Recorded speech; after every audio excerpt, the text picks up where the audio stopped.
யாருமே பேசாம வந்த உடனே நலத்திட்ட உதவிகளை கொடுத்துட்டு அனுப்புறதுதான் அவங்களுக்கும் ஈஸி, உங்களுக்கும் ஈஸி.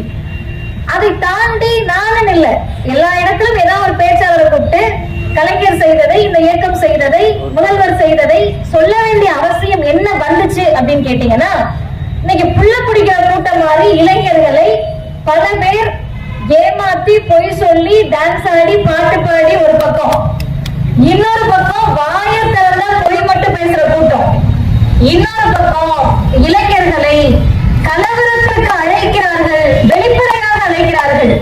அப்படி ஒரு கூட்டம். நான் யாரா சொல்றேன்னு உங்களுக்கு தெரிஞ்சிருக்கும். இந்த எல்லா கூட்டத்திற்கும் மத்தியில் தான் ஒரு தலைவருக்கு 102வது பிறந்த நாள் நிகழ்ச்சியில 2 மணி நேரம் கூட்டம் நடந்தாலும் சரி, 3 மணி நேரம் நடந்தாலும் சரி, விடிய விடிய நடந்தாலும் சரி, கலைஞரை பற்றி பேசுவதற்கு வருடத்தில் 365 நாட்களும் செய்திகள் இருக்கிறது. வேலை இருக்கா? உங்களுக்கு வாட்ஸ்அப்ல வரும், தமிழ்நாட்டில் வேலையில்லா திண்டாட்டம் அதிகரித்துவிட்டது, இந்த பணத்தை தமிழ்நாடு நாசமாகி விட்டது.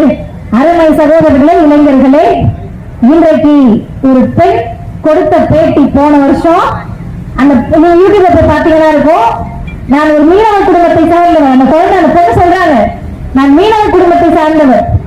எங்க பரம்பரையில எங்க கிராமத்துல விமானத்தை கூட யாரும் பார்த்தது கிடையாது. விமான நிலையத்துக்கு போய் விமானத்தை கூட பார்த்தது கிடையாது.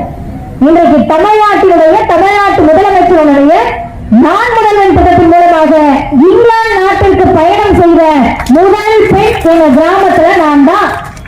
நான் வேலுவன் சொன்னேன், அண்ணா அரசு பள்ளியில படிக்கிறாரு, உங்க பையன் முடிச்ச உடனே கல்லூரிக்கு போனோன்னு நான் முதல்வன் திட்டத்தை பத்தி சொல்லிடுங்கன்னா நான் சொல்லிட்டு தான் வந்தேன். என்ன காரணம்? இளைஞர்களுக்கு வேலை வேணும்னு பிரதமர் மோடி கிட்ட போய் கேட்டப்ப பக்கோடா போட போவேன்னு சொன்னாரு. உண்மையா சொன்னாருமா? நீங்க போய் யூடியூப்ல தேடினீங்கன்னா கிடைக்கும். உள்துறை அமைச்சர் அமித்ஷா எல்லாரும் அவரை பத்தி பேசினாங்க. அமித்ஷா இல்லைங்க, ஷா ஷோ என்ன வந்தாலும் தமிழ்நாட்டில் பிஜேபி ஒத்த சீட்டு வாங்க முடியாது. வாங்க முடியாதுன்னு தெரிஞ்சுதா அதிமுக கூட வராங்க. அதிமுகவும் ஒத்த சீட்டு வாங்க முடியாது, ஏன்னா பிஜேபி கூட இருக்க. அவர்கள் அமித்ஷா போய் கேட்டாங்க, எங்க 2 கோடி பேருக்கு வருஷத்துக்கு வேலை தருவேன்னு தரலையேன்னு கேட்டா, உள்துறை அமைச்சர் அமித்ஷா பதில் சொன்னார், ஜும்லா, சும்மா சொன்னாங்க. எங்க நாட்டிலாவது இந்த நகைச்சுவை நடக்குமா, இந்த கேலி கூத்து நடக்குமா, இதை மக்கள் நம்புவார்களா? அந்த நேரத்தில் தான் இளைஞர்கள் வேலை வாய்ப்பை தேடுகிற போது கடந்த வாரம், போன வாரம், நான் 20 வருஷம் 30 வருஷம் முன்னாடி தான் போனேன், போன வாரம் ஒரு செய்தி வந்திருக்கிறது இந்தியா டுடேல, இந்தியாவிலேயே உற்பத்தி துறையிலே முதல் மாநிலமாக இருப்பது தமிழ்நாடு தான். இதை யார் போட்டது? நீங்க எல்லாரும் போன் வச்சிருப்பீங்க. தொழில்நுட்பத்துறை, செருப்பு போட்டிருப்போம், செருப்பு தயாரித்தல் துறை, பொறியாளரா இருப்பீங்க, இன்ஜினியர்ஸா இருப்பீங்க, பொறியியல் பொருட்கள் துறை. இந்த எல்லா துறையிலும் உற்பத்தி செய்வதில், ஏற்றுமதி செய்வதில் முதன்மை மாநிலம் தமிழ்நாடு. இந்த இடத்துக்கு இந்தியா வரதுக்கு இன்னும் 20 வருஷம் ஆகும். 10 வருஷத்துல மோடி என்ன செஞ்சார் உற்பத்தி துறையில்? ஒண்ணும் கிடையாது. 16% இப்போ வந்திருக்காங்க. தமிழ்நாடு என்ன சதவீதம் தெரியுமா? 25%. அருமை சகோதரர்களே, இளைஞர்களே, இந்த முதல்வர் வெளிநாடுகளுக்கு சுற்றுப்பயணம் போறார். மோடியும் வெளிநாட்டுக்கு சுற்றுப்பயணம் போறார். மோடி வெளிநாட்டுக்கு போறது சுற்றுப்பயணம். நம்முடைய தமிழ்நாட்டின் முதலமைச்சர் வெளிநாடுகளுக்கு செல்வது தொழில்களை, முதலீட்டாளர்களை முதலீடு செய்வதற்கு. இன்றைக்கு இந்தியாவில் 9.6% பொருளாதார வளர்ச்சியை கொண்ட முதன்மை மாநிலம் தமிழ்நாடு தான். நீங்க எல்லாம் என்னை பார்த்து கேட்கணும், எங்க கல்வியில சிறந்த தமிழ்நாடுன்னு டேட்டா சொல்றீங்க, வேலை வாய்ப்பில் சிறந்த தமிழ்நாடுன்னு டேட்டா சொல்றீங்க, பொருளாதார வளர்ச்சியில் சிறந்த தமிழ்நாடுன்னு டேட்டா சொல்றீங்க. ஆனா எங்க கிட்ட எங்க ஊர்க்காரவங்க இந்த வாட்ஸ்அப்ல வர்றது, மேடையில ஏறி பேசுறவங்க, அதிமுக காரவங்க, பிஜேபி காரவங்க எல்லாம் தமிழ்நாடு நாசமா போயிடுச்சுன்னு சொல்றாங்களே, எது உண்மை? 2 உண்மை. எப்படி 2 உண்மையா இருக்க முடியும்? அதை மட்டும் சொல்லி நான் நிறைவு செய்கிறேன். தமிழ்நாடு கல்வியில் சிறந்திருக்க வேண்டும் என்பது திராவிட இயக்கத்தின், தந்தை பெரியாரின், பேரறிஞர் அண்ணாவின், முத்தமிழறிஞர் டாக்டர் கலைஞரின், தமிழ்நாட்டு முதலமைச்சரின், நம்மை போன்ற ஏழை எளிய நடுத்தர வர்க்க மக்களுடைய உடன்பிறப்புகளுடைய எண்ணம். இது நிறைவேறியிருக்கு. அடிமை அதிமுக, பாசிச பிஜேபி, வரவங்க போறவங்க, புதுசா கட்சி ஆரம்பிக்கிறவங்க, ஆரம்பிச்சவங்க, இவர்கள் அனைவருடைய எண்ணமும் RSS கொள்கையை நிறைவேற்றுவது தமிழ்நாடு கல்வி கல்வியிலும் வேலை வாய்ப்பிலும் நாசமாக்குவது.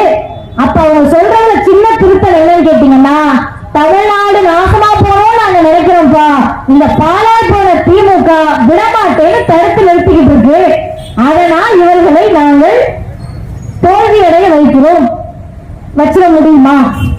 ஒரு கட்சியை 5 வருடம் ஆண்ட ஒரு கட்சியை 5 வருஷம் நான் அடுத்த பத்தி சேர்த்து சொல்றேன். இந்த முதல்வரை எப்படியாவது தோற்கடிக்கணும் நினைக்கிறேன்.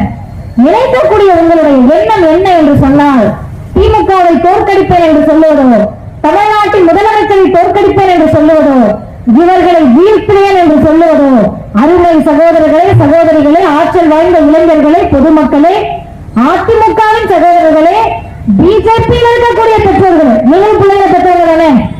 கரவேசிக்காக காவிய கட்டிக்கிட்டாலும் உங்க புள்ள தானே? அப்ப உங்களுக்கும் அது தோணணும்ல. அவங்களுக்கும் சேர்த்து சொல்லுகிறேன், நீங்கள் திமுகவையும் முதல்வரையும் வீழ்த்துவேன் என்று சொல்லுவது, ஒழிப்பேன் என்று சொல்லுவது மகளிர் உரிமை தொகையை ஒழிப்பேன் என்ற அர்த்தம், புதுமை பெண் திட்டத்தை ஒழிப்பேன் என்ற அர்த்தம், காலை உணவு திட்டத்தை ஒழிப்பேன் என்ற அர்த்தம், நான் முதல்வன் திட்டத்தை ஒழிப்பேன் என்ற அர்த்தம். தமிழ்நாட்டு மக்கள் விழிப்புணர்வு பெற்றவர்கள். கடவுள் நம்பிக்கை இருக்குமா? இருக்கும். கோவிலுக்கு போய் கூழ் ஊத்துவாங்களா? ஊத்துவாங்க. மாரியம்மன் கோவிலுக்கு போய் காசு கொடுப்பாங்களா? கொடுப்பாங்க. சாமி ஆடுற மாதிரி ஆடுவாங்களா? ஆடுவாங்க. எல்லாம் பண்ணுவாங்க. ஓட்டு யாருக்கு போடுவாங்கன்னா உதவி செய்தியில வந்து குத்திடுவாங்க. எதுக்குன்னு கேட்டா, எங்களுக்கு கோவில் இந்த மக்களுக்கு முக்கியமாக இருக்கலாம். உட்கார்ந்திருக்கக்கூடிய என்னுடைய சகோதரிகள், இந்து சகோதரர்களுக்கு கடவுள் முக்கியமானவர்களாக இருக்கலாம். ஆனால் இங்க இருக்க எல்லாருக்கும், தமிழ்நாட்டில் இருக்க கடைகோடி பெற்றோருக்கும் கோயிலும் கடவுளையும் விட கல்வியும் மருத்துவமும் வேலை வாய்ப்பு முக்கியம். அதை தரக்கூடியதாக திராவிட முன்னேற்ற கழகம், திராவிட இயக்கம் இருக்கிறது என்று சொன்னால், எங்கள் கழக தலைவர் ஆசிரியர் இன்றைக்கு காலையில் சொல்லி இருக்கிறார், அமித்ஷாவோ காட்சோவோ எதை நடத்தினாலும் திமுக கூட்டணியை